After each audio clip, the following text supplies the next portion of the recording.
Target Hidma కాదు కదా. హిడ్మా అనే వ్యక్తి మావోయిజంలో ఒక పార్ట్ మాత్రమే కదా. కానీ హిడ్మా లేకపోతే అడవిని సంరక్షించే వాళ్ళు ఇంకెవరు లేరా, ఉండరా? హిడ్మా కంటే ముందు మిగతా మావోయిస్టులు జనజీవన స్రవంతిలో కలిసి మేధావిలు కానీ లేకపోతే ఇంకోలు కానీ లొంగిపోయారా లేదా?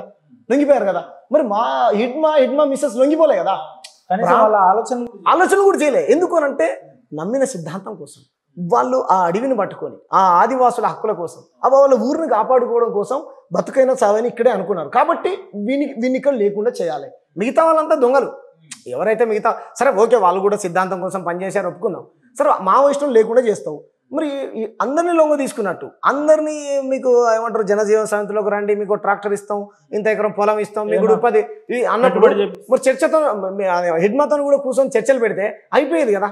ఆదివాసులకు ప్రజాస్వామ్యం ఇప్పుడు ఏమంటున్నారు రైట్ వింగ్ మేధావులు, మీరు రండి జనంతో కలిసి పనిచేద్దాం, ప్రజాస్వామ్య పద్ధతిలోనే ప్రభుత్వాల మీద పోరాటం చేద్దాం, ప్రజలకు అండగా నిలబడదాం అంటారు కదా. మరి అంత గొప్ప మేధావి అడవి అణువణువు తెలిసినటువంటి హిడ్మాని చంపడానికి గల కారణం ఏంటి? అక్కడ ఉన్నటువంటి ఆదివాసులని లేకపోతే గిరిజన అంతా ఇప్పుడు పోలీసులను దశాబ్ద కాలంగా ముప్పు తిప్పులు పెడుతున్న హిడ్మా అంత సింపుల్ గా పోలీసులకు దొరుకుతారని అనుకున్నారు. మేబీ ఆయన కూడా కాంప్రమైజింగ్కే రావచ్చు కదా. మరి వస్తే నువ్వు కలుపుకోనుండు కదా చర్చలు పెట్టి. ఇంకా ఆశను అంత సింపుల్ గా వీళ్ళకి దొరకడానికి అంతరే అసలు ఆయన ప్లాన్ చేసి పట్టుకున్నారా? ఆయన కాంప్రమైజ్కి వస్తుండా, జనజీవన స్రవంతిలో కలిసిపోదామని వస్తుండా? మరి ఎందుకు వచ్చినట్టు కట్టన్నా? ఇప్పుడు నిజంగా హిడ్మా ఎదురు కాల్పుల్లోనే చచ్చిపోతే గనక ఓకేనా, ఎదురు కాల్పుల్లో సరిపోతే మాకేం బాధ లేదు. కానీ దొంగ ఎదురు కాల్పులు అయితేనే మాకు బాధ. ఇంట్లో నుంచి వాళ్ళు ఎక్కడికి పోతున్నారు, ఏం చేస్తున్నారు అనేటువంటి ఒక నిఘాను పెట్టి ఒక కాంట్రాక్టర్ ద్వారా హిడ్మా ఎక్కడున్నాడు ఏంటంటే ఒక గతంలో ఏదో కాంట్రాక్ట్స్తో మాట్లాడేవాడు అంట. నేను ఎక్కడో న్యూస్ చదివా.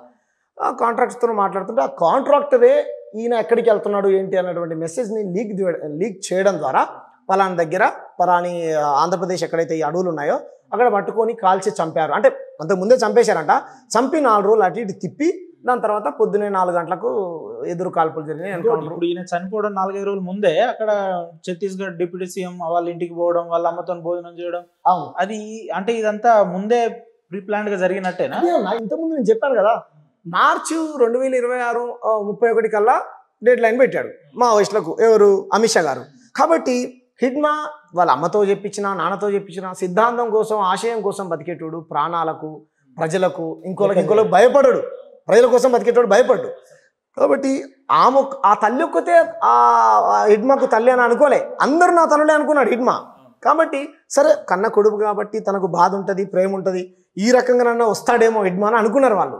దాంట్లో భాగంగా వెళ్ళి కూర్చొని ప్లేట్ కడిగిండు, హోంమంత్రి బువ్వ పెట్టిండు, ఏమంటారు నమ్మిచ్చిండు, అమ్మ కూర్చో ఉన్నాడు, మనం అందరూ చూస్తున్నాం కానీ గిన్నె కడిగినట్టు చేసిండు. ఆయన బాపనాయన మళ్ళా శర్మ తెలుసా, చికెన్ కూడా తినిపించిండు శర్మ. ఇంకేమైనా చేస్తారు వాళ్ళు, చేసిండు. మరి అంత చేసినోడివి, ఇంటికి పోయినాడు, అంత చేసినోడివి. హిడ్మా వచ్చిందాక వెయిట్ చేయనుంటుంది కదా, కాళ్ళ మీద కాల్చి పట్టుకున్నట్టు కదా, ఇంకేం చేయబోతుండో హిడ్మా ఎవరికి తెలుసు. మరి మన దేశ ప్రజలకే ప్రమాదం కదా, ఇంకెక్కడెక్కడ ఏం పెట్టిండో తెలియదు కదా, నువ్వు ఎందుకు ప్రాణం తీసినావు? కాబట్టి నువ్వు పెట్టుబడిదారుల ప్రయోజనాల కోసం హిడ్మాతోని ఏదైతే హిడ్మాన్ లేకుండా చేస్తే ఈ అడవుల్ని కుండల్ని మొత్తం వాళ్ళ కట్టబెట్టుతున్నటువంటి ఆలోచనలో భాగంగానే చంపేశారు తప్ప అది ఎన్కౌంటర్ అనబడదు.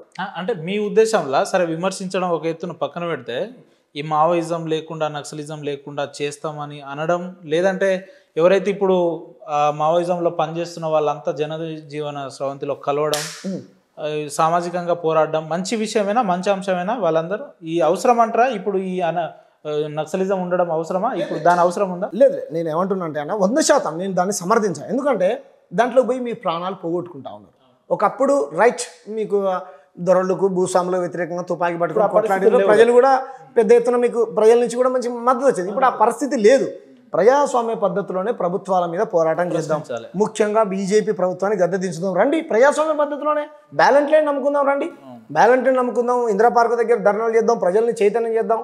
ఇప్పుడు నేను చెప్పినట్టు అన్ని రేట్లు పెరిగినాయి, మొత్తం ఈ దేశం మొత్తం కొంత పెట్టుబడిదారుల ప్రైవేటైజేషన్ అవుతుంది.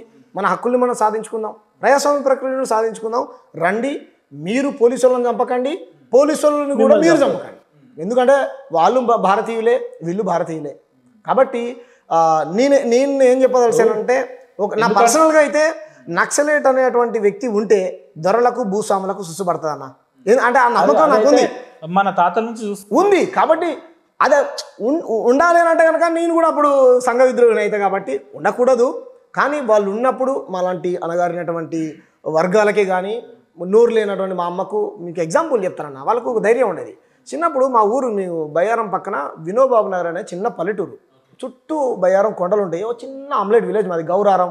ఈ మధ్య ఆ సినిమా వచ్చింది కదా రాజు వర్సెస్ రాంబాయి, ఆ ప్రాంతం మాదంతా. అది కూడా నక్సలైట్ ప్రభావిత ప్రాంతం. అంటే న్యూ డెమోక్రసీ గుమ్మడి నరసయ్య లేదు ఎమ్మెల్యే మాకు, ఆయనే ఎమ్మెల్యే 5 సార్లు ఎమ్మెల్యే మాకు.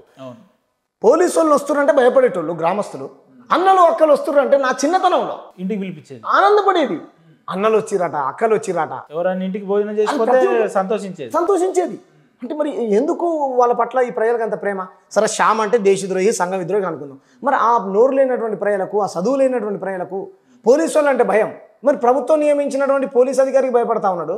ఏ అధికారం లేనటువంటి నక్సలైట్ వస్తుందంటే ఆయన చేతిలో తుపాకీ కూడా ఎందుకు ధైర్యంగా ఉంటుండు అంటే ప్రజల పక్షాన ఉన్నారు. ఎస్, వీళ్ళు అవునన్నా కాదన్నా పెద్దోని కొడతారు, పేదోనికి పెడతారు. వీళ్ళు పేద ప్రజల తరపున నిలబడతారు. వీళ్ళు ఆడే ఆట, పాడే పాట, చేసే పోరాటం ప్రతి ఒక్కటి పేదల కోసమే అనేటువంటి భావన వాళ్ళలో ఉంది కదా, రైట్? ఇప్పుడు ఇంత టెక్నాలజీ పెరిగింది, అనుమానమున పోలీసు వాళ్ళంతా పోలీసులు కూడా నిజాయితీగా పనిచేసే పోలీసులు చాలా మంది ఉన్నారు, వాళ్ళని అభినందిద్దాం. కానీ రాజకీయ నాయకుల ప్రయోజనాల కోసమే మీరు పనిచేస్తాం మేము అనేటువంటి పోలీసులు. అర్బన్ నక్సలైట్లు అనేది పదం కరెక్టేనా అట్లా వాడడం, మరి వాళ్ళు చెప్పడం? ఈ దేశం రాహుల్ గాంధీ కూడా అర్బన్ నక్సలైట్ అయిపోయింది అన్న. ఏం చెప్తాను చెప్పి తెలంగాణ శామగాడ రాహుల్ గాంధీ ఏమైనా అడిగికి పోయి తుపాకి పట్టుకున్నాడా? ఆయన ప్రధాన ప్రతిపక్ష నాయకుడు కదా ఈ దేశంలో. అరే బీజేపీకి ఎవడు వ్యతిరేకంగా మాట్లాడితే వాడు నక్సలైట్ అంటే ఏమన్నట్టన్నా? ఈ ప్రజాస్వామ్యం అనబడుతుందా చెప్పండి? ఇందుకు ఎవడు వ్యతిరేకంగా మాట్లాడితే బీజేపీ అనేది ఒక ఫక్తు రాజకీయ పార్టీ, అవునా కదా?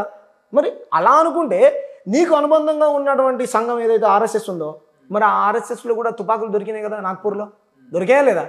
వీడియోస్ ఉన్నాయి.